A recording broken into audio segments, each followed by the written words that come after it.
আজ আমাদের গন্তব্য ব্যারাকপুরের শিবশক্তি অন্নপূর্ণা মন্দির। এই মন্দিরকে দ্বিতীয় দক্ষিণেশ্বরের মন্দির নামেও অভিহিত করা হয়। ভিডিওতে থাকছে আপনি খুব সহজেই কিভাবে এই মন্দিরে পৌঁছবেন, সেই সঙ্গে জানবো মন্দিরের ইতিহাস, মন্দিরের সময়সূচি ও পুজো দেওয়ার নিয়মাবলী। কলকাতা থেকে দূরত্ব প্রায় 40 কিলোমিটার। জানবো মন্দিরের ভোগ প্রসাদের কুপন কিভাবে সংগ্রহ করবেন ও ভোগ গ্রহণের সমস্ত তথ্য।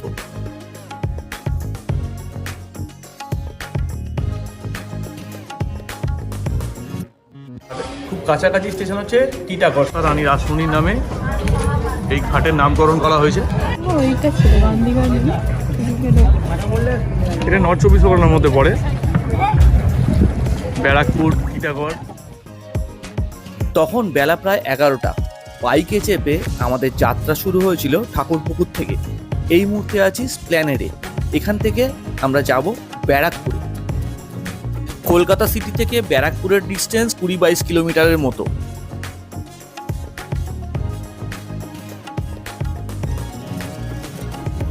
কলকাতার দিক থেকে অন্নপূর্ণা মন্দিরে আসলে শিয়ালদা অথবা মাঝেরহাট থেকে ট্রেনে চেপে চলে আসুন ব্যারাকপুর স্টেশনে বা টিটাগড় স্টেশনে। শিয়ালদা থেকে লোকাল ট্রেনের ভাড়া মাথাপিছু 10 টাকা। শিয়ালদা স্টেশন থেকে ব্যারাকপুর আসতে সময় লাগে 35 থেকে 40 মিনিট। ব্যারাকপুর স্টেশন থেকে অটো বা টোটোতে আসতে মিনিট 10 সময় লাগে, ভাড়া লাগে মাথাপিছু 20 টাকা। টিটাগড় রেলওয়ে স্টেশন থেকে পায়ে হেঁটে মাত্র 10 থেকে 15 মিনিটেই পৌঁছে যেতে পারেন শিবশক্তি অন্নপূর্ণা মন্দিরে।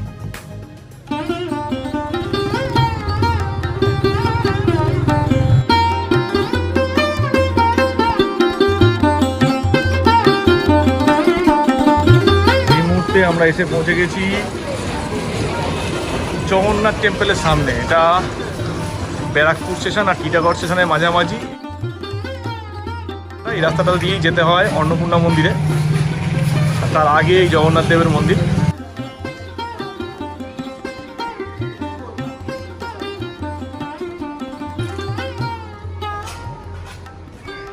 জগন্নাথজির মন্দিরের দরজা বন্ধ।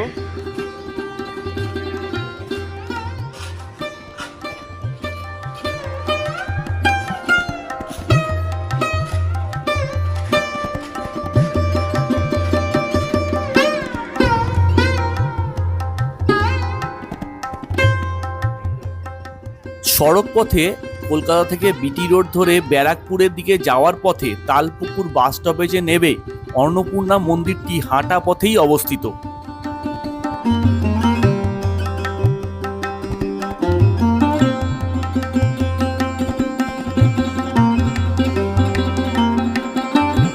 জুতো রাখার স্থান। এখানে জুতো রাখার জন্য 5 টাকা করে নেয়।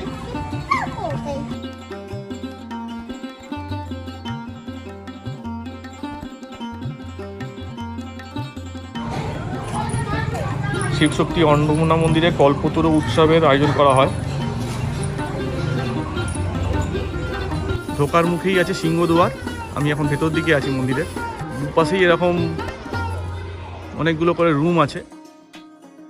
মন্দির কমিটির লোকজন, মন্দির যারা রক্ষণাবেক্ষণ করে তারা এইখানে থাকেন। পূজারীরাও মনে এখানে থাকেন।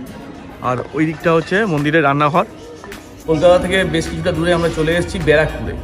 তো আজকে আমরা আছি শিবশক্তি মা অন্নপূর্ণা মন্দিরে। শিবশক্তি অন্নপূর্ণা মন্দিরের বিভিন্ন ভোগের মূল্য এখানে দেওয়া আছে, ভিডিওটি পজ করে দেখে নেবেন। ইনি হলেন লোকমাতা রানী রাসমণির ছোট কন্যা জগদম্বা দেবী। 2022 সালে এটি স্থাপন করা হয়েছে।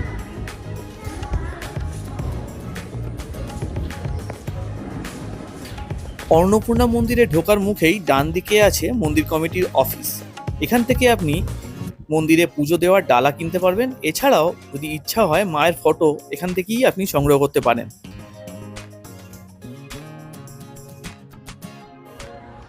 শিবশক্তি অন্নপূর্ণা মন্দিরের গেট খোলার সময় সকাল 6টা, সন্ধে 8টা নাগাদ মন্দিরের গেট বন্ধ হয়।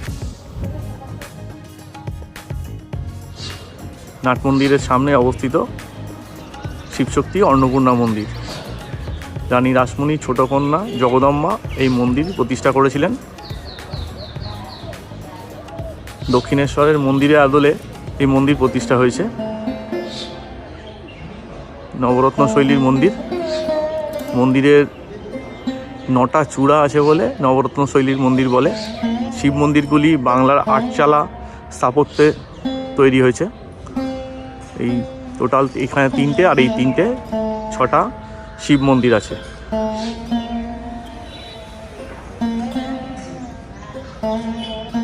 মন্দিরের চত্বরে প্রচুর পায়রা আছে।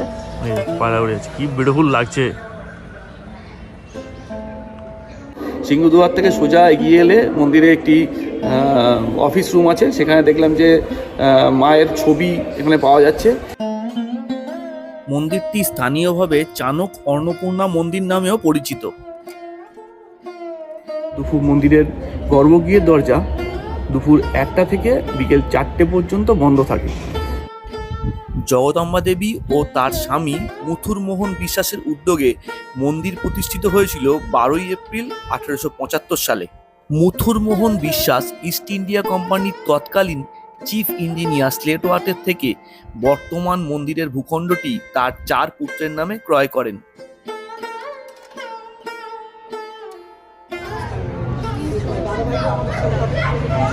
এটা 6খানা শিব মন্দির আছে, এইদিকে 3টে আছে আর ওই দিকে 3টে আছে। খুব সুন্দর করে মন্দিরটা সাজানো।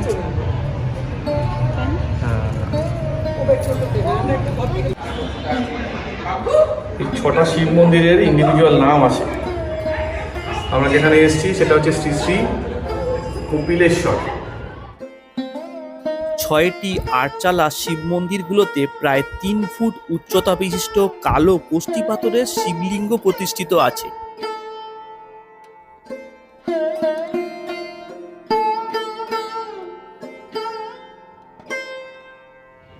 এই শিব মন্দিরটা হচ্ছে শ্রী শ্রী কৈলাসেশ্বর।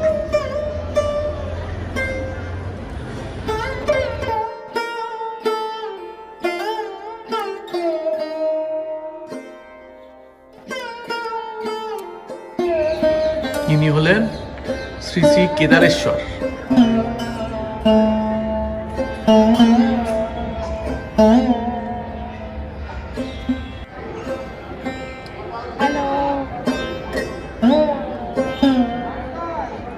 একটু আগে ভোগ নিয়ে গেল, তখন 1টা বাজে আর এখন 1টা 10। এটা মূল মন্দিরের মায়ের ভোগ যাচ্ছে, দেবী অন্নপূর্ণার ভোগ।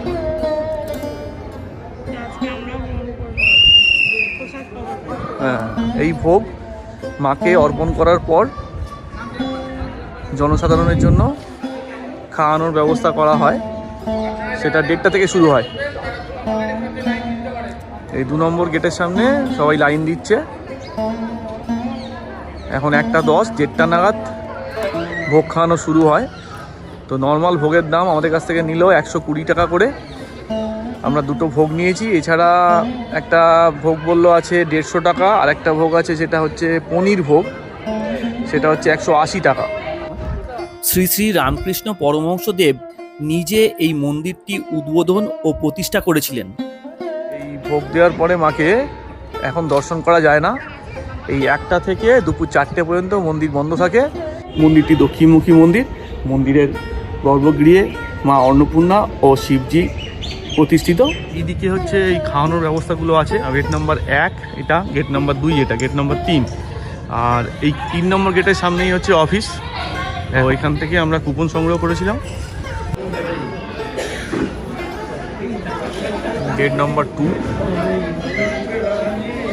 এখানেই খাওয়া দাওয়ার ব্যবস্থা হয়।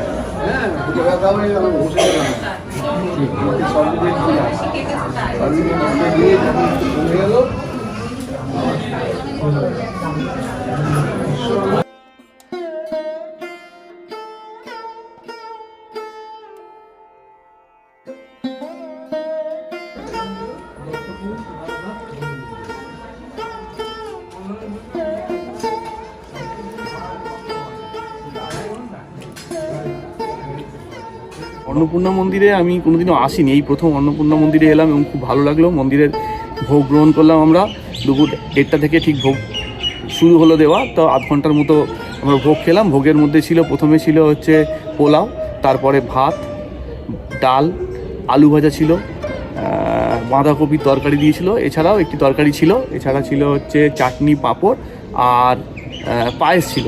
মন্দিরের গর্ভগৃহে ছবি তোলা নিষেধ, আর মন্দিরে প্রবেশে যে কোনো সময় প্রবেশ করতে পারেন। তো আমরা ভেবেছিলাম যে মন্দিরের গেট বন্ধ হয়ে যায়, যেটা নর্মালি হয় কি দক্ষিণেশ্বরের মন্দিরের গেট ওই 12টার পরে বন্ধ হয়ে যায়, সেখানে কিন্তু এরকম ব্যাপার না, মন্দিরের গেট বন্ধ হয় না। মন্দির প্রাঙ্গণে তোমরা ঘুরতে পারো, এসে দেখতে পারো, এখানে বসতে পারো, প্রচুর ফাঁকা জায়গা আছে, সুন্দর, এখানে বসে সময় কাটাতে পারো।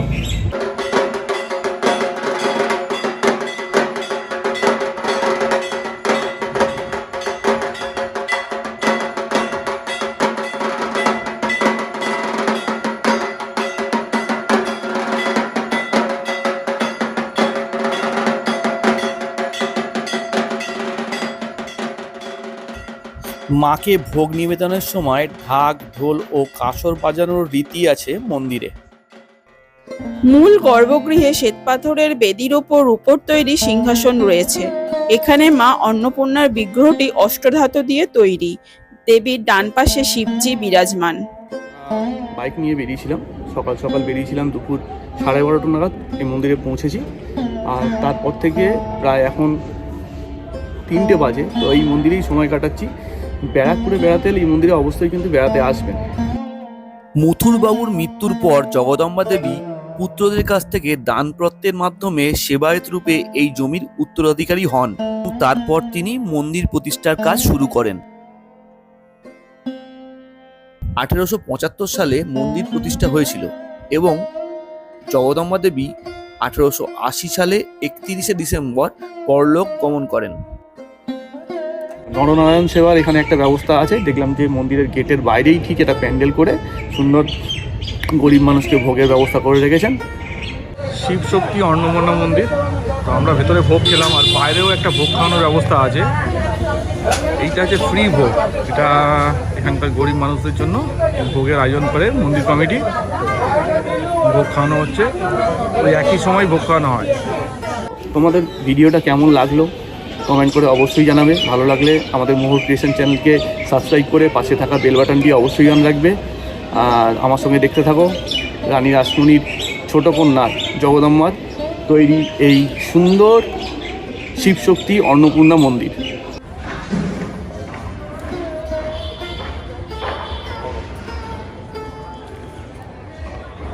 আমি আর দেবযানী এসেছি, দেবযানী নাট মন্দিরে বসে একটু রেস্ট নিচ্ছে। অন্নপূর্ণা মন্দিরের বিশেষ আকর্ষণ হলো প্রতি বছর চৈত্র মাসে অন্নপূর্ণা পূজার সময় এবং অন্নকূট উৎসবে দূর দূরান্ত থেকে হাজার হাজার ভক্তের সমাগম ঘটে। আজও এখানে নিষ্ঠা ও ঐতিহ্য মেনে নিত্য পূজা ও অন্নভোগ প্রদান করা হয়।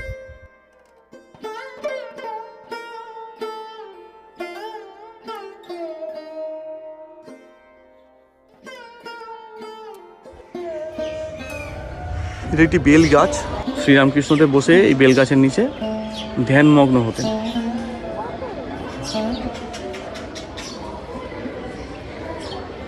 পশ্চিম দিকে একদম শেষ প্রান্তে আরও দুটি মন্দির রয়েছে শিব মন্দিরের পাশে, এই একটি মন্দির আর এই একটি মন্দির, দুটি মন্দির বন্ধ। আর এদিকে একটা বার হওয়ার গেট আছে।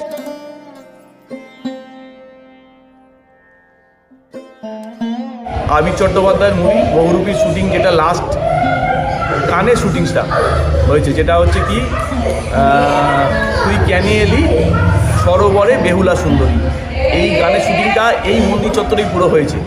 তো অনেক দিনের ইচ্ছা ছিল এই মন্দিরে আসার। এই যে সামনে যে ঘাট দেখতে পাচ্ছি, এটা হচ্ছে রানী রাসমণি ঘাট। তো এখন গেটের তালা বন্ধ আছে, তো এই গেটের তালা খুলবে বিকেল 4টের সময়। এই পাশ দিয়ে এসে এইখান দিয়ে আসা যায়, এসে এই রানী রাসমণি ঘাটে যাব। তো এখান থেকে যে সানসেটটা হয় খুব সুন্দর লাগে দেখতে। তো এটা অ্যাকচুয়ালি পশ্চিম দিক, ঘাটের ঠিক উল্টো দিকেই হচ্ছে আমাদের শ্রী শ্রী অন্নপূর্ণা মন্দির বা শিবশক্তি অন্নপূর্ণা মন্দির। টিটাগড় যে স্টেশন আছে ওখান থেকে হচ্ছে পায়ে হেঁটে 10 মিনিটের দূরত্ব। তো আমরা বাইকে করে এসেছি, আমাদের কলকাতা থেকে আসতে সময় লেগেছে প্রায় ঘন্টা দেড়েক। দুপুরবেলায় আমরা বেশ খানিকক্ষণ নাট মন্দিরে বসে বিশ্রাম নিলাম। মোহর ক্রিয়েশন ইউটিউব চ্যানেলে ভিডিও তোমাদের কেমন লাগছে কমেন্ট করে অবশ্যই জানাবে। আগেকার দিনের এই গঙ্গার ঘাট থেকেই মন্দিরে যাতায়াতের ব্যবস্থা ছিল। তো এই গঙ্গার ঘাট থেকে এই মন্দিরে এন্ট্রান্স ছিল এটাই।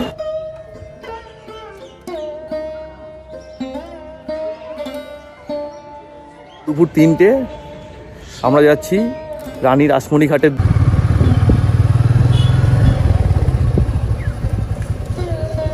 সানসেটটা দেখবো, তারপরে আমরা রওনা হব আমাদের বাড়ি কলকাতার উদ্দেশ্যে। সেই মুহূর্তে আমরা এসে পৌঁছে গেছি অন্নপূর্ণা মন্দিরে রানী রাসমণি ঘাটে। এখন বিকেল 3:30 বাজে।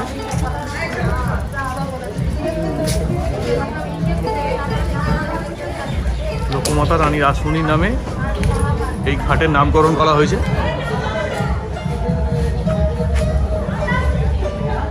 ব্যারাকপুরের রানী রাসমণি ঘাট, নর্থ 24 পরগনা, ব্যারাকপুর। সুন্দর করে ঘাটটা বানানো।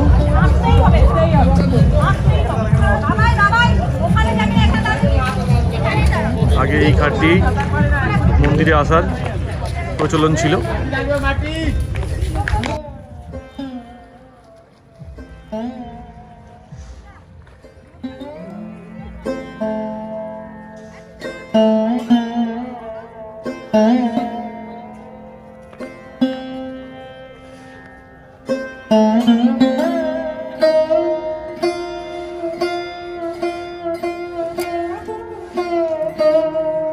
দড়ি এসে এখানে এই ঘাটে নোঙর করতো, আর নোঙর করে এইখান থেকে স্নান করে মন্দিরে প্রবেশ করা হতো।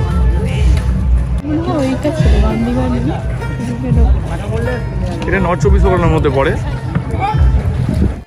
আজকের ভিডিওটি আমরা এখানেই শেষ করলাম। পরবর্তী ভিডিওতে দেখা হচ্ছে দক্ষিণেশ্বরের মা ভবতারিণীর মন্দিরে।